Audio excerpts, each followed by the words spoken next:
भ्यो महद्भ्यो नमो गुरुभ्यः सर्वोपप्लवरहितः प्रज्ञानघनः प्रत्यगर्थो ब्रह्मैवाहमस्मि श्रुतिस्मृतिपुराणानाम् आलयं करुणालयं नमामि भगवत्पादं शङ्करं लोकशङ्करं शङ्करं शङ्कराचार्यं केशवं बादरायणं श्रोत्रभाष्यकृतौ वन्दे भगवन्तौ ईश्वरो गुरुरात्मेति मूर्तिभेदविभागिने व्योमवद्व्याप्तदेहाय दक्षिणामूर्तये नमः शान्तभावं शिवमद्वितीयं प्रदायकं मुक्तिमखण्डबोधं प्रणाशकं मोहमदादिदोषान् प्रणमामि तं सद्गुरुं वामदेवं। ओम शांति शांति शांति। हाँ भाई, कल कहाँ थे? हैं? 130 प्रश्न 130 सिद्धांत दृष्टांत हुआ, सिद्धांत आएगा 134 पृष्ठ पर 137। अच्छा, हाँ, पहले तो ये कल जो विषय चला था उस पर कोई चर्चा हो तो बताओ। जो कल विषय चला था उस पर कोई बात हो जो आपके दिमाग में हो कि ये बात समझ में नहीं आई।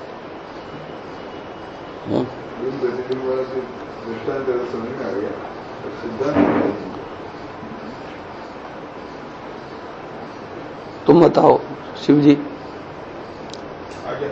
यहां तक ठीक है? आगे चलते हैं। अब ये इसका सिद्धांत है, शुद्ध ब्रह्म रूप बिंब का अज्ञान रूप दर्पण में जो जीव रूप प्रतिबिंब भासता है उसमें स्वप्न की भांति अहम प्रत्यय गृहीत अर्थात अहमाकार मैं आकार वाली बुद्धि से ग्रहण होने वाला एक जीव मुख्य है और दूसरे स्थावर जंगम रूप जो नाना जीव भासते हैं वो सब जीवाभास है। यह जीव रूप प्रतिबिंब ईश्वर रूप बिंब से सदा अभिन्न है, परंतु माया के बल से उस जीव के धर्म बिंब रूप ईश्वर से भेद, जीवपना, अल्पज्ञपना, अल्पशक्तिपना, परछिन्नपना, नानापना इत्यादि और उनकी प्रतीति रूप ज्ञान, ये सभी भ्रांतियां हैं। इसलिए इनका मिथ्यापने का निश्चय रूप बाध करके जीव रूप प्रतिबिंब और ईश्वर रूप बिंब का सदा अभेद निश्चय होता है अथवा करना चाहिए। हैं? आया समझ में?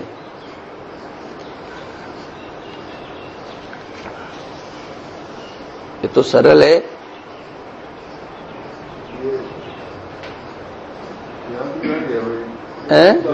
शुद्ध ब्रह्म, हाँ, और अज्ञान रूपी अंतःकरण में जो उसका प्रतिबिंब बढ़ रहा है, हाँ, उसकी जीव संज्ञा है।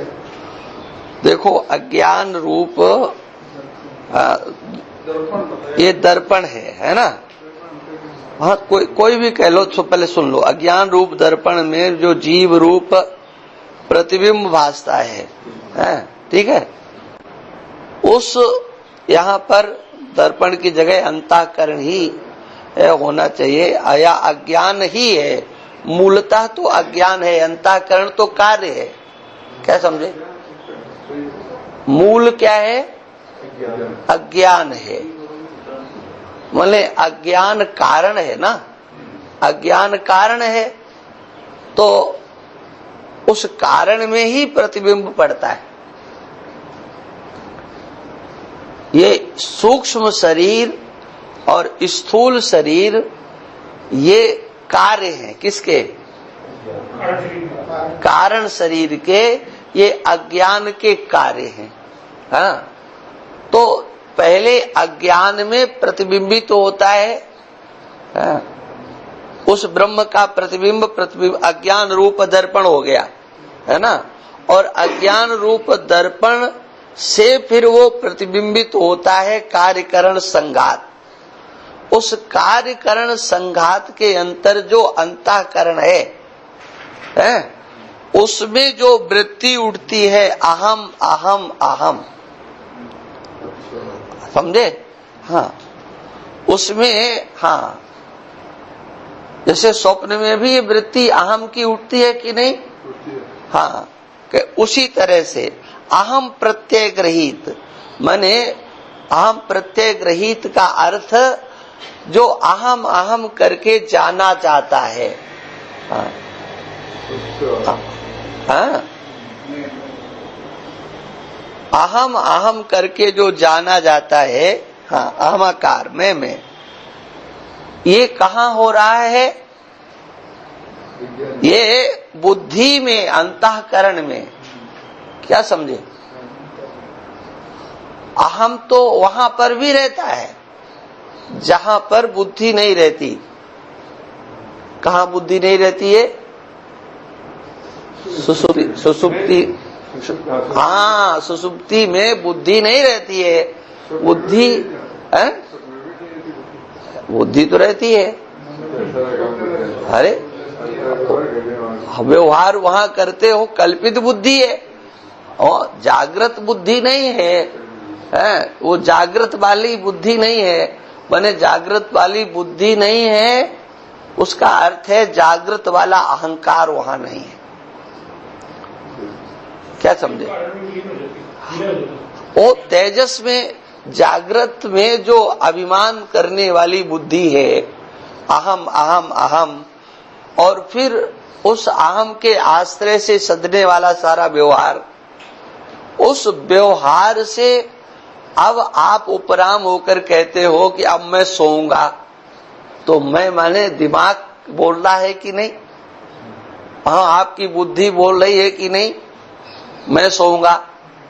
तो अब मैं सोओगे माने जो बुद्धि पूर्वक किया गया समग्र व्यवहार, उससे आपकी बुद्धि, वो जो अहम के रूप में व्यवहार में स्फुरित हो रही थी, आनखाग्र व्याप्त थी। कहाँ थी वो? मस्तक से लेकर के और अंगूठे के अग्रभाग तक जो बुद्धि व्याप्त थी, और उसके द्वारा जो व्यवहार हो रहा था, अभिमान से व्यवहार हो रहा था, मैंने किया, मैंने देखा, मैंने सुना इत्यादि, इस समग्र व्यवहार से आपकी बुद्धि उपराम हो जाती है। हाँ, और वो बुद्धि तेजस में जहां से उदित होती है वहां लीन हो जाती है। माने उस अहमाकार वृत्ति का उदय स्थान क्या है? वो अंतःकरण। आपका अंतःकरण, देहाभिमान जो है, ये आपके अंतःकरण से ही उत्पन्न होता है। और वो अंतःकरण से उत्पन्न होने वाला देहाभिमान अंतःकरणाकार भी हो जाता है और देहाकार भी हो जाता है। सूक्ष्म शरीर के अभिमान वाला भी वही हो जाता है और स्थूल शरीर के अभिमान वाला भी वही हो जाता है। लेकिन जागृत अवस्था से जब उपराम होते हैं तो स्थूल शरीर के अभिमान को धारण करने वाली जो समग्र वृत्तियां हैं, वो वही लीन हो जाती हैं जहां से उदय होती हैं। माने ये हमारे अंतःकरण से ये वृत्ति लीन होती है और वो अंतःकरण सुप्त हो जाता है। उसका एक भाग विशेष जिसको स्वप्न बोलते हैं, वो मन बोलते हैं, वह वहां पर जागता रहता है और फिर वो अपनी परिकल्पना करता है। जागृत अवस्था में पूर्व जन्म में जो भी सृष्टि में कहीं उसने देखा नहीं है, कानों से सुना है, उसकी वो कल्पना कर देगा, विचित्र कल्पना कर देता है और वहां पर वो नए शरीर की कल्पना करता है, नए शरीर में अंतःकरण की कल्पना कर देता है, आत्मा की कल्पना, अहम की कल्पना, वही अहम अहम अहम ऐसा स्वप्न में भी उदित होने लगता है। इसी बात को यहाँ पर कहते हैं कि मैं मन रहता है, बुद्धि नहीं रहती वहाँ। हाँ तो नहीं रहती, कौन कहता बुद्धि रहती है? नहीं नहीं, मन के द्वारा सब कुछ रचा जाता है। शरीर भी रचा जाता है और सूक्ष्म शरीर भी रचा जाता है और कारण शरीर भी रचा जाता है। तो यही है ना जागृत वाला। हाँ जागृत वाला है। वहाँ पर सब कुछ होता है। वहाँ प्राण की सृष्टि है? वहाँ अज्ञान की सृष्टि है, वहाँ स्थूल सृष्टि है, समग्र स्थूल सूक्ष्म समग्र सृष्टि है, तीनों शरीरों की सृष्टि है। क्योंकि प्रत्येक जो आपको हजारों दिखाई पड़ते हैं, मनुष्य अगर आपको हजारों दिखाई पड़े तो हजारों का शरीर दिखाई पड़ता है। हजारों के शरीर में आपको प्राण दिखाई पड़ते हैं। हाँ, उनकी आंख नाक कान व्यवहार दिखाई पड़ता है, उनके पास दिमाग दिखाई पड़ता है, उनकी अवस्थाएं दिखाई पड़ती हैं और प्रत्येक के अहंकार आपको अलग अलग दिखाई पड़ते हैं। और कोई वो सोते हुए नहीं दिखाई पड़ते हैं। वो कैसे दिखाई पड़ते हैं? वो जागृत दिखाई पड़ते हैं। हाँ, वो समग्र व्यवहार आपको जागृत अवस्था जैसा दिखाई पड़ता है और आप भी वहां पर जागृत अवस्था में होते हो। तो सोने वाला आप नहीं हो, क्योंकि वो अहंकार सो चुका है जिसने सोने की प्रतिज्ञा की थी कि मैं अब सोऊंगा। वो वहां सो चुका है। अगर वो अहंकार जागता रहता तो फिर स्वप्न संज्ञा उसकी नहीं हो सकती थी। वो अहंकार सो गया है और फिर वो सब का सब जाकर के सुसुप्ति में सो गया है। लेकिन वहां पर अज्ञान है, अज्ञान में लीन हो गया। कौन लीन हो गया? वो सबका सब त्रिपुटी, जागृत की त्रिपुटी, स्वप्न की त्रिपुटी, ये सब की सब त्रिपुटी अज्ञान में लीन हो गई। और जिस त्रिपुटी के अंदर अंतःकरण में बुद्धि, जिसमें अहम अहम उत्पन्न होता था, अहंकार से व्यवहार होता था, वह बुद्धि भी उसमें लीन हो गई। और बुद्धि लीन हो जाने के कारण, उसी को अहंकार कह दो चाहे बुद्धि कह दो, एक ही बात, वो अहंकार उसमें लीन हो गया। किसमें? अज्ञान में। अज्ञान में अहंकार जब लीन हो गया तो व्यवहारिक सत्ता में, जागृत अवस्था में और प्रातभाषिक सत्ता स्वप्नावस्था में होने वाले समग्र व्यवहार और उससे होने वाला सुख अथवा दुख, उसकी अनुभूति आपको वहां पर नहीं होती है। ठीक है ना? वो अहम सो गया। इसलिए अहम को भी समझना पड़ता है कि एक अहम वह है जो जागता है और सोता है, और एक अहम वह है जो न जागता है और न सोता है। वहां पर उसकी अभिव्यक्ति होती है। आज प्रातः काल मैंने इस बात को कहा था, आप सबने ध्यान दिया होगा कि नहीं। ये जो देही है, हाँ, इसकी अभिव्यक्ति का स्थान ये स्थूल शरीर है। इसलिए भगवान अनंत कह करके, अनंत का अर्थ हो जाता है सर्वत्र व्यापक, लेकिन सर्वत्र व्यापक होने वाला जो तत्व है उसकी उपलब्धि कहाँ होगी? उसकी उपलब्धि के लिए कोई न कोई स्थान चाहिए। किसी न किसी स्थान में उसकी उपलब्धि होनी चाहिए। तो फिर इस संघात से श्रेष्ठ और कोई भी स्थान नहीं हो सकता। क्या इस शरीर की यही महिमा है कि इस संघात के माध्यम से हम उसकी अभिव्यक्ति देख सकते हैं, उसको समझ सकते हैं। किसको? जो अनंत है। अनंत माने उस अनंत की अभिव्यक्ति को, उसकी स्थिति को हम देख सकते हैं। कैसे? आप लोग जगन्नाथपुरी गए होंगे तो वहां पर जो भात पकाया जाता, चावल जो धान पकता है, तो घड़े के ऊपर घड़ा, घड़े के ऊपर घड़ा, घड़े के ऊपर घड़ा रखा जाता है? और आग से जो संबंध होता है वो सबसे नीचे वाले घड़े से होता है, ठीक है। लेकिन पका है कि नहीं पका, वो सबसे ऊपर जो छोटी मटकी रखी होती है उसको देखा जाता है।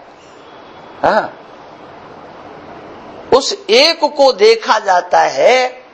हाँ, और अनंत का ज्ञान होता है। एक चावल देखा गया, लेकिन ज्ञान कितना हुआ, कितने घड़ों का हुआ, आपने देखा हो, बहुत ऊंचा होता है वो, और उसमें एक क्रम होता है, बड़े से छोटा, छोटे से एक क्रम होता है ताकि गिरे नहीं। अब सबसे ऊपर वाले का रखा हुआ देखने पर नीचे की स्थिति भी, मध्य की स्थिति, माने समग्र स्थितियों का ज्ञान वहां हो जाया करता है।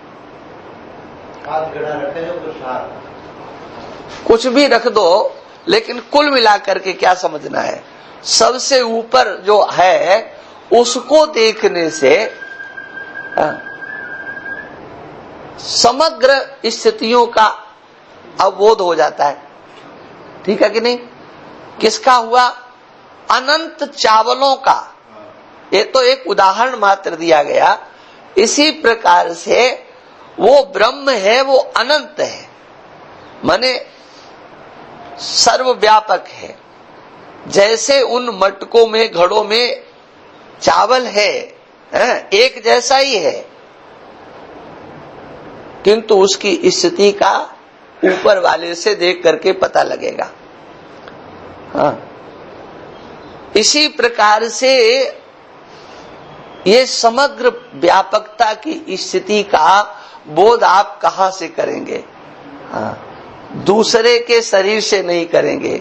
जहां शरीर नहीं है वहां से नहीं करोगे, अन्य के द्वारा नहीं करोगे, आप अपने द्वारा करोगे। किसके द्वारा? अपने द्वारा। अपने माने यह जो शरीर हमको प्राप्त हुआ है ना, ये जो शरीर प्राप्त है, इस शरीर में उसकी अभिव्यक्ति हो रही है। हाँ, शरीर में उसकी अभिव्यक्ति हो रही है। स्थूल शरीर में अभिव्यक्ति हो रही है, सूक्ष्म शरीर में उसकी अभिव्यक्ति हो रही है, और कारण शरीर में उसकी अभिव्यक्ति हो रही है। हाँ, तो अब तीनों शरीरों में उसकी अभिव्यक्ति हो रही है, तो हम कहां से पता लगाएं? कारण शरीर से पता लगाएं कि सूक्ष्म शरीर से पता लगाएं या स्थूल शरीर से पता लगाएं? हाँ, और तब सरलतम तरीका है ना। देखो, सुसुप्ति से चलो तो वो भी ठीक है, नहीं, सुसुप्ति में विचार नहीं हो सकता। नहीं नहीं, देखो, आप देही हो। आप क्या हो? देही हो। तो देही का अर्थ देहवान, ऐसी आपको स्मृति, ऐसा प्रत्यय होना चाहिए। तो सुसुप्ति में होता है क्या? नहीं होता है। इसलिए ये सुसुप्ति का, वो तो हम और कुछ समझने के लिए है, सुसुप्ति से हम बहुत कुछ समझेंगे, लेकिन धरातल से हम चलेंगे क्या? और धरातल है ये स्थूलावस्था, जिसमें स्पष्ट रूप से सुसुप्ति में अहम की हमें उपलब्धि नहीं होती है। वो तो हम जागृत में आते हैं तब उसकी स्मृति करते हैं। अरे भाई, यहाँ जब देखो घोर अंधकार है, घोर अंधकार है, तब आप अनुभव मान रहे हो, और जहां पूरा प्रकाश है वहां आप अनुभव नहीं मान रहे। ये तो उल्टी गंगाबादी। नहीं, यहीं से चलना है। इसलिए भगवान यहाँ पर देखो उस 13वें श्लोक में आपको देहवान बताते हैं, और देहवान बता करके देही की सत्ता को किस प्रकार से यहाँ बता रहे हैं वो कैसे समझेंगे। सुषुप्ति में आप समझ सकते हो, वहां पर भी उपाधि है, स्वप्न में भी उपाधि है, और जागृत में भी उपाधि है। जागृत अवस्था में उपाधि, स्वप्न अवस्था में उपाधि, और सुषुप्ति अवस्था में उपाधि। वहां अज्ञान उपाधि है, वहां सूक्ष्म शरीर उपाधि है, और यहाँ पर तीनों उपलब्ध हैं। क्या? हाँ, यहाँ पर तीनों उपाधियां उपलब्ध हैं, इस बात को समझ लो, है ना।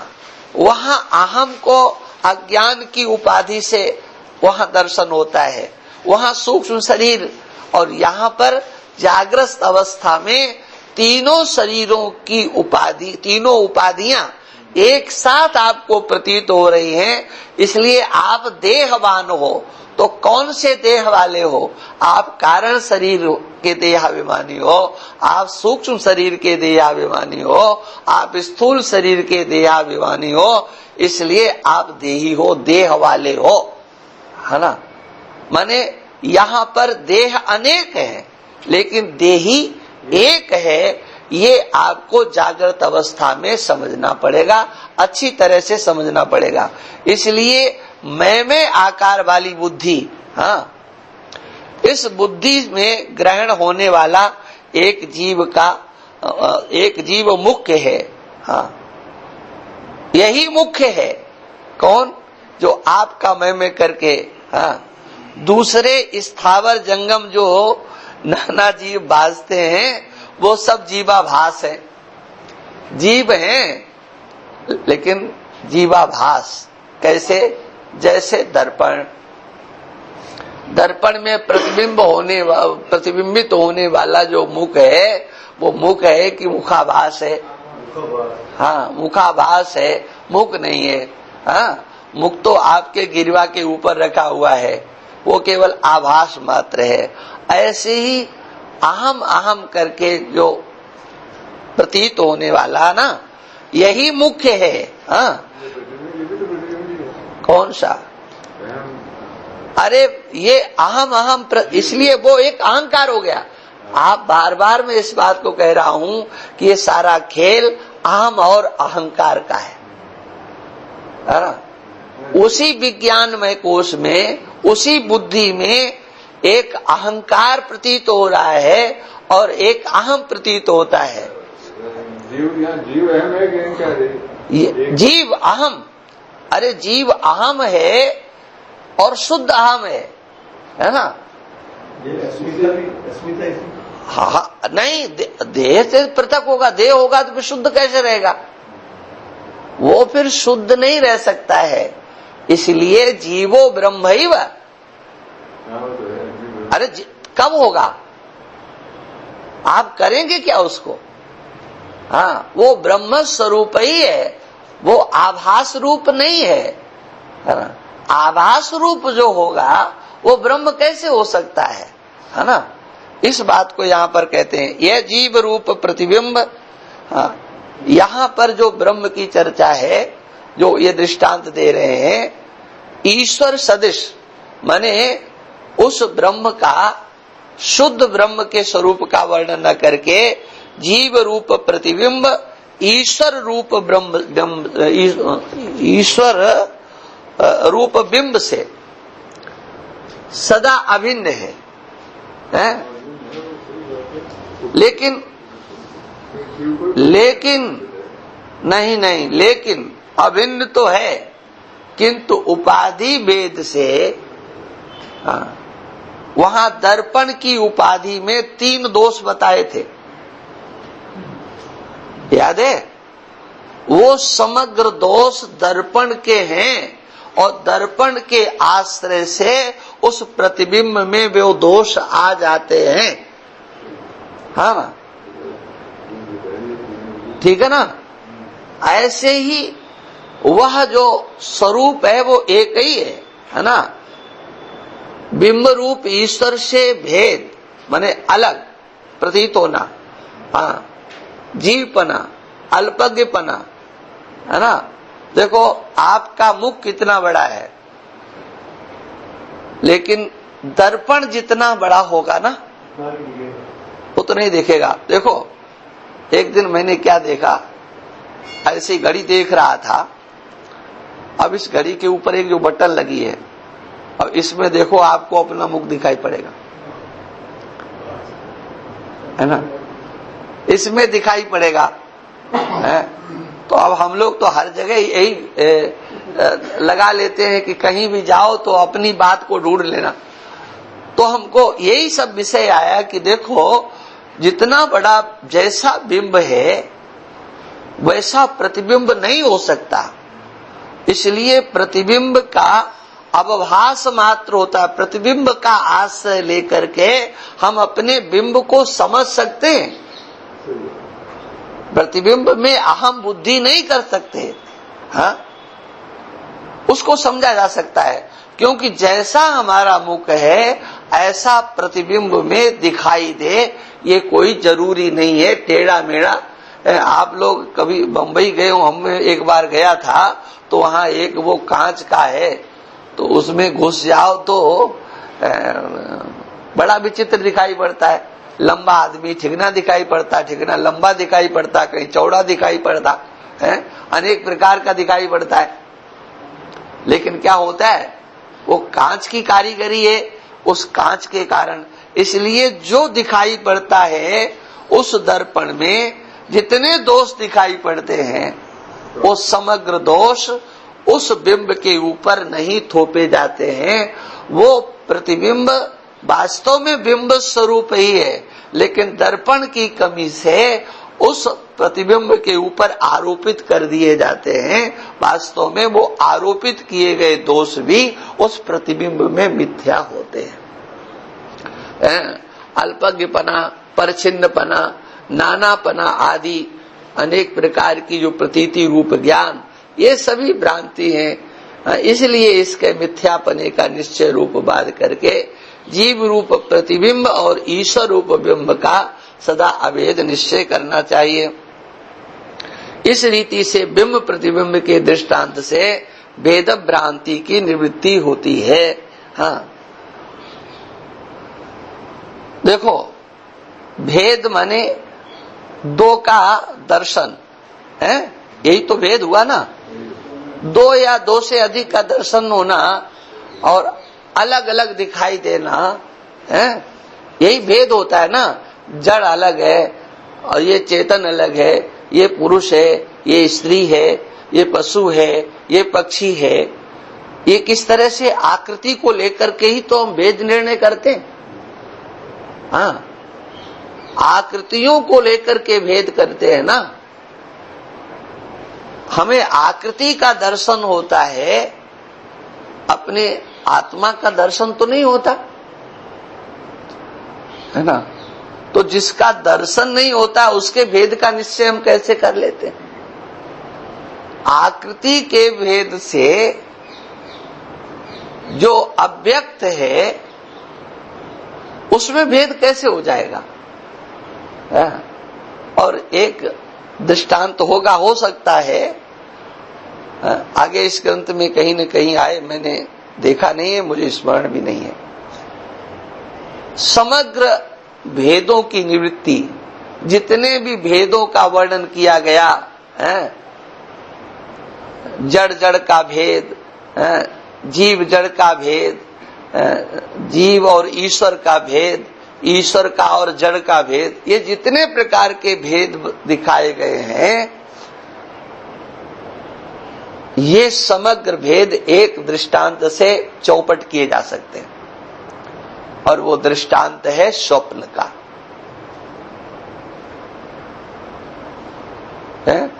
इस स्वप्न के दृष्टांत को बुद्धि में बैठा लो तो सब कुछ बराबर हो जाएगा। एक जीव है और एक जीवाभास है। जैसे इसमें जीवाभास शब्द आया ना, है ना, तो जीव और जीवाभास का निर्णय कैसे हो, इसमें कह दिया गया क्या कि एक जीव मुख्य है और सब जीवाभास है। तो इसकी सिद्धि कहाँ करोगे? इसकी सिद्धि स्वप्न में ही होगी, क्योंकि वहां वो मुख्य नहीं है जो दिखाई पड़ रहे। जितने शरीर आपको दिखाई पड़ते हैं, मान लीजिए अभी आप सो जाएं और कुंभ का दृश्य हो जाए, कुंभ का सपना आ जाए, तो वहां पर जुड़े हुए लाखों करोड़ों को आप देखोगे, सबके शरीर देखोगे, सबके शरीरों का व्यवहार अलग अलग होगा और सब में प्राण देखोगे, सब में जीव देखोगे। वो जितने भी जीव प्रतीत हो रहे हैं, जागृत अवस्था में आने पर सच्चा कौन रहेगा? देखने वो सब कैसे सिद्ध हो जाएंगे? हाँ, वहां क्योंकि जीव होता तो रहता, जीव होता तो वहां जागृत में भी रहना चाहिए था।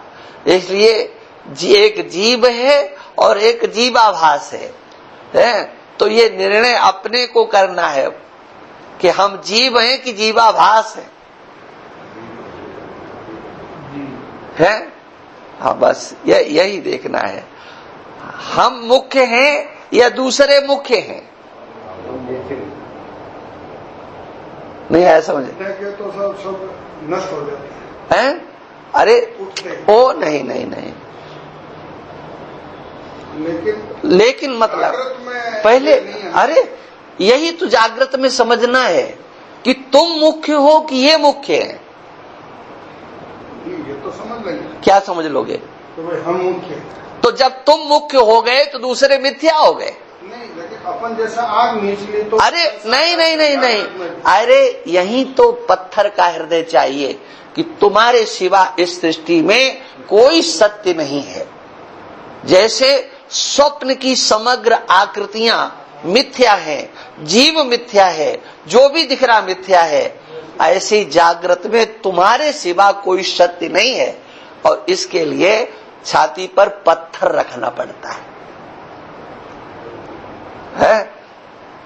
इसके लिए अपने बनाए गए सारे संसार को, व्यवहार को पलीता लगाना पड़ता है।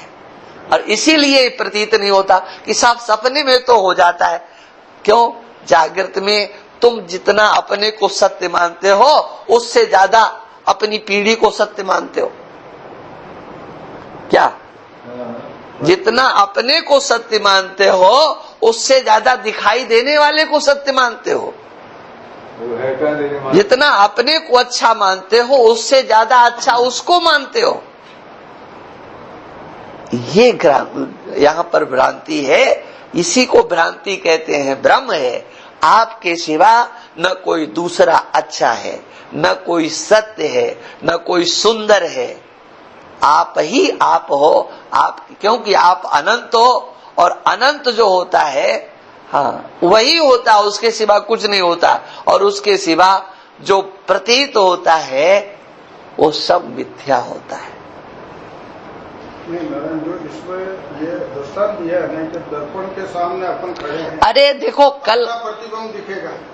देखो प्रतिबिंब नहीं, दर्पण के सामने ऐसा दर्पण को आप तिरछा कीजिए कि आपको पूरी नगरी दिखाई पड़ जाएगी।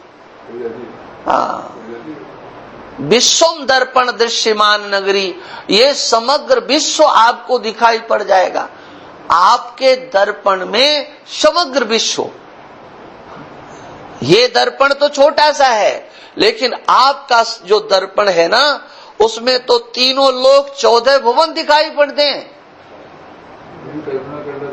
क्या समझे? हाँ। जब उस दर्पण को आप अपने सन्मुख करते हो तो आपका केवल अपना अहम दिखाई पड़ता है, और जब उसी दर्पण को संसार की तरफ घुमा देते हो तो सारा संसार दिखाई पड़ता उसमें। आपके मन में, आपके अंतःकरण में आप दिखाई पड़ते हो, लेकिन जब आप दूसरों को देखना चाहते हो तो सब दूसरे ही दिखाई पड़ते हैं, आप गायब हो जाते हो। समझे? ये बात है ना? बात समझ में आई कि नहीं आई? थोड़ा नहीं, जहां रह गई हो सो बताओ। हाँ, नहीं पहले कुछ नहीं, कुछ नहीं, ऐसे नहीं चलेगा। तुम समझो, इस बात को समझो, तुम सत्य हो। वो भी समझ गया। तुम समझ गए तो कहो कि ये सब मिथ्या है। हाँ, मान लिया मिथ्या है तो मिथ्या चाहे कितना ही प्रतीत हो, किसी प्रकार का प्रतीत हो, वो सब झूठा है, वो भेद झूठा है, वो जो भेद दर्शन है वो भ्रांति है, वो असत है। हाँ, तुम्हारे सिवा कोई भी सत्य नहीं है, तुम बिंब हो। हाँ, और तुम्हारे अंतर रूपी दर्पण में ये विश्व की नगरी दिखाई पड़ रही है। तुम्हारे अंतर मन में जहां अहम वृत्ति होती है ना, वहीं पर इदमाकार लेकर के सारी विश्व ब्रह्मांड वृत्ति होती है। अब सत्य कौन होगा? वो अहमाकार वृत्ति सत्य होगी या आपके अंतर में उठी हुई इदमाकार वृत्ति सत्य होगी? तो फिर बस अब हो गया, इससे आगे कुछ नहीं, इससे आगे कुछ नहीं। जो इदमाकार उठने वाली समग्र वृत्तियां हैं वो सब मिथ्या हैं, वो असत हैं। लेकिन खेल क्या हुआ? खेल ये हुआ कि अहमाकार वृत्ति को हमने देखा नहीं, इदमाकार को ही हमने अहमाकार समझ लिया, और उसी को बताने के लिए ये विषय है। मैं दूसरा छोटा सा जो सोच है कि स्वप्न में अपन जो कुछ भी सृष्टि रचते हैं या जो भी दिखता है वो अपने उठते ही समाप्त हो जाती है। वो लगता है कि भाई ये अपने सूक्ष्म शरीर की रचना है। ऐसे ही जागृत में ये अपन मान लेते हैं कि भाई ये सब माया है। माया नहीं है, माया नहीं है। माया मान लो तो फिर चक्कर ही खत्म है। इसमें ये करते हो कि हमने पुरुषार्थ किया है, पसीना बहाया है और हमने किया है। नहीं, क्यों मान लो? मानते ही नहीं हो आप। मानते हो तो बात खत्म, फिर तो आप कुछ कह ही नहीं सकते हो। मानते हो तब तो स्वप्नवत मिथ्या हो गया। क्या समझे? हाँ, मानते हो तो फिर कोई बात ही नहीं है। लेकिन यहाँ मानते नहीं हो। यहाँ पर जैसे स्वप्न में तो अनजान में मन कल्पना करता है, लेकिन यहाँ जो सपने में मन से कल्पना होती है उनके ऊपर आप जानकारी का लेबल ठोक देते हो कि ये जानकारी हमारी सच्ची है। हाँ, और इसीलिए स्वप्न को जागृत में मिथ्या कर दिया जाता है, लेकिन जागृत में बुद्धि के द्वारा चिपकाए गए लेबल सच्चा सच्चा सच्चा सच्चा, तो अब उसको कहां जाकर के मिथ्या करो।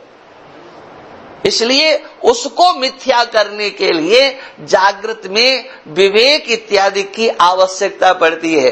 स्वप्न के संसार को मिथ्या करने के लिए जागृत में विवेक की आवश्यकता नहीं पड़ती, लेकिन जागृत के रचे हुए अपने बनाए गए माया जाल में जो फंसे हुए हो उससे छूटने के लिए अंदर बल नहीं होता है। नायम आत्मा बलहीनेन लभ्यः। कौन सा बल? इनको अब हम झूठा कैसे सिद्ध कर दें?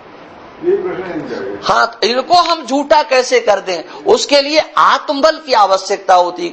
आपने बनाया है उसको, आपने उसको सत्यत्व सिद्ध किया है और जागृत में सत्य सिद्ध किया है, तो उसको झूठा हम कहें तो हो जाएगा?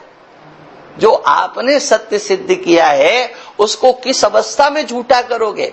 इस जागृत अवस्था का माना हुआ सत्य, इस जागृत अवस्था में ही हाँ आपको झूठा करना पड़ेगा। हाँ, इसीलिए कबीरदास जी कहते हैं ना, जो घर फूके आपनो, हाँ, क्योंकि तुमने बनाया है। हाँ, और समझदारी से वहां पर मन की समझदारी नहीं दिखाई पड़ती है आपको, इसलिए जागृत में आप कहते हो ये गलत, ये ऐसा हो ही नहीं सकता, ये झूठा है। लेकिन जागृत अवस्था में आपने सब कुछ समझदारी पूर्वक जो कुछ किया है समझदारी पूर्वक बनाया है और सत्यत्व बुद्धि से बनाया है, उसको मिथ्या कहाँ करोगे? इसको सत्य मानते ही सब सत्य हो गया। अरे इस इदम को सत्य मानते ही इदम, इस वहां पर भी इदम है, वहां पर सारा खेल इदम इदम करके है।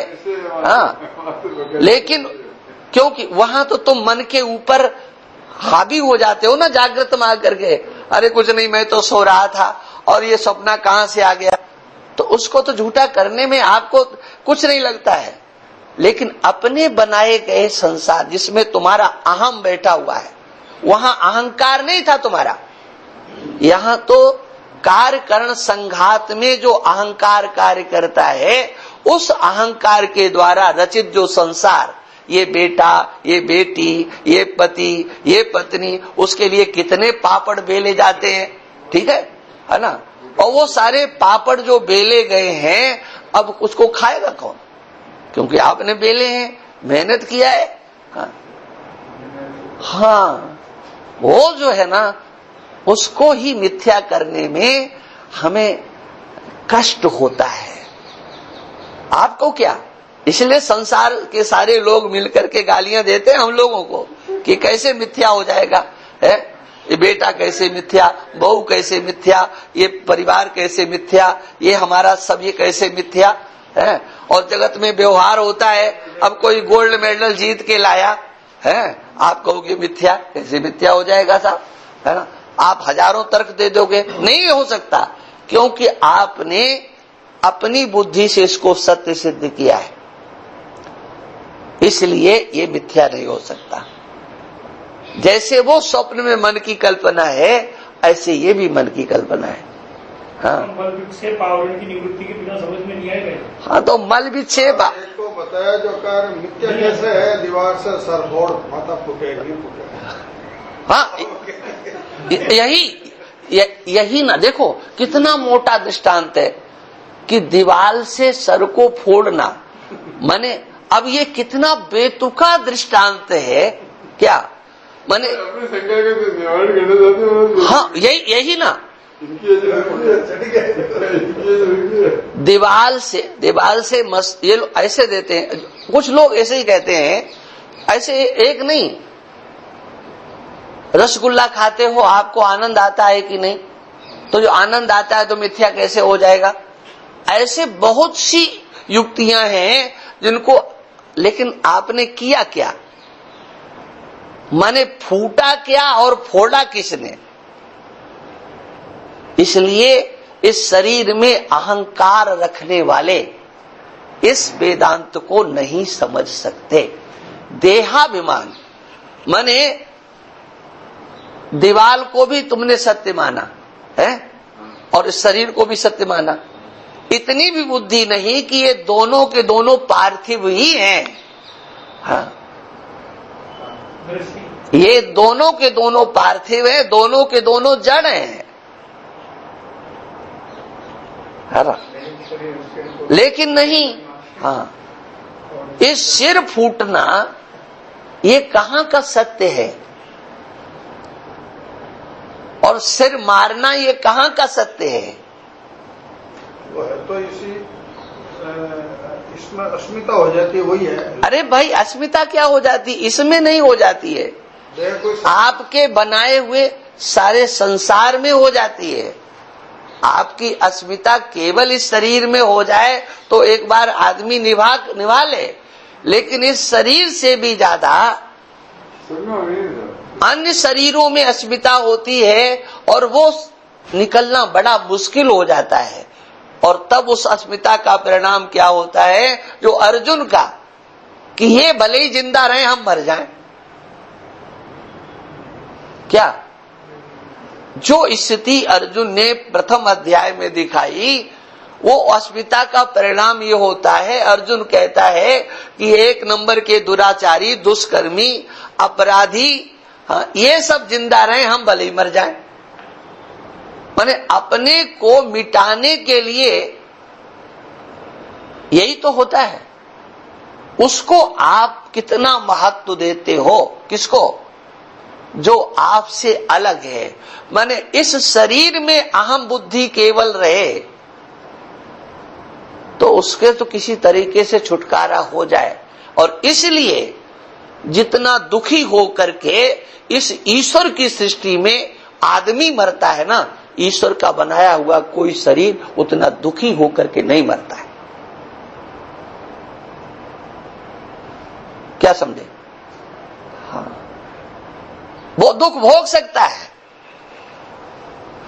अपने प्रारब्ध का फल भोग सकता है, लेकिन दुखी होकर के मरता नहीं है। मरते मरते उसे दुख नहीं होता है। लेकिन ये आदमी अगर इसको पता लग जाए कि अब मरना है ना, तो जितना दुखी होकर के मरेगा ना, जब किसी को रोग का पता लग जाता है तो जितना दुखी होकर के वो मरता है ना, उतना कोई दूसरा नहीं मर सकता। अगर उसने साधना नहीं की है, भगवान का भजन नहीं किया, आत्मचिंतन नहीं किया है, तो उससे ज्यादा ईश्वर की सृष्टि में कोई दुखी नहीं हो सकता। क्यों? नहीं, देहात बुद्धि नहीं होती बेटा। देहात बुद्धि तो गई भाड़ में। अपनी चिंता नहीं होती है, उसे अपनों को लेकर के आंसू बहाता है वो। राम राम इनका क्या होगा, हाय हाय अब इनका। कोई भी प्राणी हाय हाय करके नहीं मरता है। वो अपने लिए तो हाय हाय करता है, दूसरों के लिए हाय हाय नहीं करता। लेकिन ये आदमी इतना बेवकूफ है कि वो अपने लिए कभी हाय हाय नहीं करता और मर जाता है दूसरों के लिए हाय हाय करते करते। इसलिए इस शरीर में ही केवल अहंता हो तो मनुष्य तो चुटकी में दूर कर सकता है। हाँ, इस शरीर में सत्यत्व बुद्धि हो तो उसे तो जब चाहे तब हटा सकता है। लेकिन उसको डर लगता है कि यहां से मामला चौपट हुआ तो हाय ये हमारे सब मर जाएंगे। उनको जिंदा रखने के लिए, क्योंकि यहां से सत्यत्व बुद्धि हटी तो अपने आप सब गए, अपने आप गए काम से। इसलिए इस शरीर में सत्यत्व बुद्धि बना करके जो रखता है ना कि हाय ये हमारे अपने, ये झूठे सिद्ध ना हो जाएं, क्योंकि इनको सच्चा तो तुमने बनाया है। ये कहानी है। चलो अब और थोड़ा इसमें कर लेते हैं। स्फटिक में लाल वस्त्र के लाल रंग की प्रतीति के दृष्टांत से कर्ता भोक्ता पने की भ्रांति की निवृत्ति कैसे होती है, इसको दृष्टांत देते हैं। लाल वस्त्र के ऊपर रखे स्फटिक मणि में वस्त्र का लाल रंग संयोग संबंध से भासता है, परंतु वह वस्त्र का धर्म है। वस्त्र और स्फटिक के वियोग होने से स्फटिक में भासता नहीं है, इसलिए स्फटिक का धर्म नहीं है। किंतु स्फटिक में भ्रांति से प्रतीत होता है। क्या प्रतीत होता है? स्फटिक लाल है ना। ऐसे ही अंतःकरण के धर्म कर्ता भोक्तापना आत्मा में तादात्म्य से भासते हैं, तादात्म्य संबंध है, परंतु ये अंतःकरण के धर्म हैं। सुसुप्ति में अंतःकरण और आत्मा के वियोग होने पर आत्मा में भासते नहीं। इसलिए आत्मा के धर्म नहीं, किंतु आत्मा में भ्रांति से प्रतीत होते हैं। एक अहम और एक अहंकार, ये दोनों सुसुप्ति में स्पष्ट रीति से प्रतीत हो जाते हैं। अहम तो रहता है लेकिन अहंकार नहीं रहता। और अहम रहता है। अहम माने आत्मा, आत्मा माने अहम।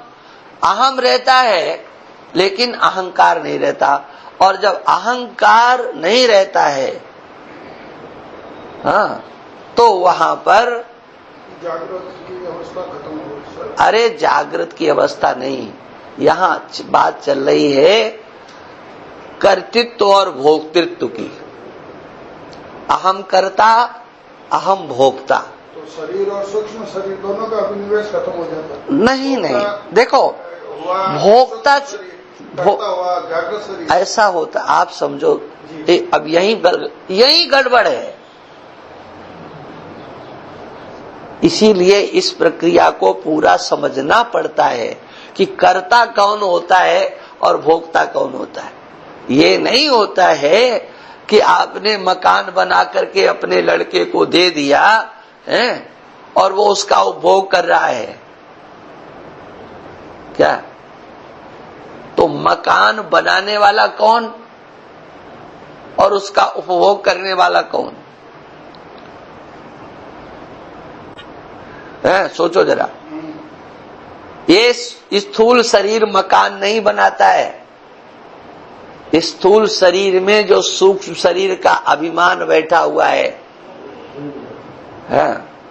वो विज्ञान में कोश ही करता होता है। और जो ग्रहण करता है ये स्थूल शरीर ग्रहण नहीं करता है। उस स्थूल शरीर में जो अभिमान बैठा हुआ है भोक्तृत्व का, मैं इसको ग्रहण करने वाला, उसको प्राप्त करके जो सुखी और दुखी होता है ये स्थूल शरीर नहीं। ये स्थूल शरीर तो सुख और दुख को भोगने के मात्र साधन होते हैं। इसलिए कर्ता भोक्ता तो विज्ञान में कोश होता है या अंतःकरण होता है या बुद्धि कह दो, हाँ, उसको कुछ भी आप बोल सकते हो। वो सूक्ष्म शरीर के अंतर्गत जो विशेष भाग होता है जिसमें अहम बैठा है, और अहम दोनों में, कर्तृत्व में भी अहम और भोक्तृत्व में भी अहम। और वो अहम दो प्रकार का नहीं होता है, एक प्रकार का होता है, एक जगह होता है। इसलिए कर्ता और भोक्ता यही तो लोगों की होती है कि साहब हमने तो उस शरीर से काम किया था। हाँ, जैसे एक दिन राधेश्याम कह रहे थे ना कि वो शरीर, वो हमने पूर्व जन्म में उस शरीर से काम किया था। अरे शरीर से कोई काम नहीं करता है। ऐसा अन्याय तो होता ही नहीं है क्या कि शरीर से काम किया जाए। अरे शरीर तो जड़ है ना, वहां का शरीर भी जड़ था और यहाँ का शरीर भी जड़ है ना। उस शरीर में जो अभिमान करने वाला है वही पहले शरीर में अभिमान करके काम किया था, अब आज इस शरीर में अभिमान करके उसको भोग रहा है। इसलिए अहंकार और अहम का भेद रखना चाहिए। स्थूल शरीर में न कर्तृत्व है, न स्थूल शरीर में भोक्तृत्व है। कर्तृत्व और भोक्तृत्व का साधन स्थूल शरीर है। इसमें जड़ता है, इसमें सुख लेने की सामर्थ्य नहीं है, इसमें कुछ करने की सामर्थ्य नहीं है। ये तो क्षेत्र है, केवल क्षेत्र होता है, इसके सिवा और इसकी कोई संज्ञा नहीं होती है ना। लेकिन क्षेत्राभिमान वो फिर आपको अगर सुख मिलना है तो इसी के माध्यम से मिलेगा, दुख मिलना है तो इसी के माध्यम से। किंतु वहां क्या होता है, सुषुप्ति में क्या है? सुषुप्ति में इतना ही तो है कि जो आपका अभिमान है, हाँ, कर्तृत्व भोक्तृत्व, इस शरीर को लेकर के अहम मनुष्य, अहम ब्राह्मण, अहम क्षत्रिय, हाँ, अहम पुरुषा, इस प्रकार का जो आपका अहंकार है वह वहां नहीं रहता है। और इस प्रकार का जब अहंकार नहीं रहता है तो वहां पर इस अहंकार के आश्रय से होने वाले कुछ भी हैं, कुछ भी, वह सब वहां उपलब्ध नहीं होते हैं। और वहां पर आपकी उपलब्धि है। ये क्यों बताया गया कि अगर आप में ही हो, आत्मा में ही हो, तो वहां पर भी दिखना चाहिए।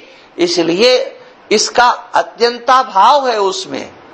और अपने अंदर तुम जो देखते हो यही ना समझी है, हाँ, इसी का नाम अज्ञान है, इसी का नाम अविद्या है।